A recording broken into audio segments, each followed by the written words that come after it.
Bonsoir mes amis, le café est ouvert et ça veut dire salut.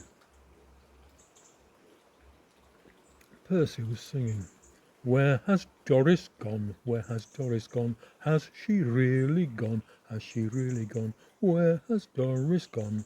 Far, far away." "You're very chirpy," said Henry. "Chirpy, chirpy, cheep, cheep," said James. "And talking of cheep, where has Doris gone?" "Far, far away," said Percy, and then, under his breath, with a bit of luck. Doris, you'll remember, was a fairly useless little rail car, and before he left the Fat Controller had promised to upgrade her to a fairly useless little Pullman car. But Mr. Rishi had, allegedly, put a stop to that.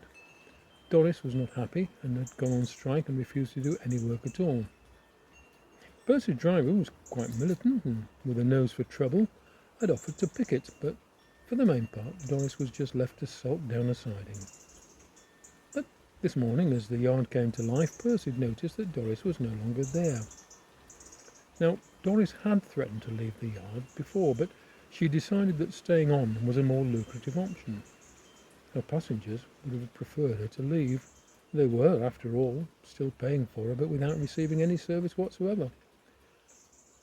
Well, not so long as she was on strike. Some of her passengers pointed out that they didn't receive any service whatsoever even when she wasn't on strike, and some suspected that she spent most of her time taking care of the Fat Controller's needs. Allegedly. But now it seemed that she was gone.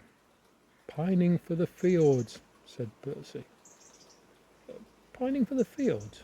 asked Thomas. Even though he wasn't quite sure what fjords were, he was fairly certain that there weren't any fjords on the island. "Oh, forget it," said Percy. "It's just something that lumberjacks say." Thomas was fairly certain that there weren't any lumberjacks on the island either. The engines decided to investigate. After a brief look around the yard, they made their way to Doris's siding, and there, pinned to the buffers, was a soggy piece of paper. "It's a note to Mr. Rishi," said Henry.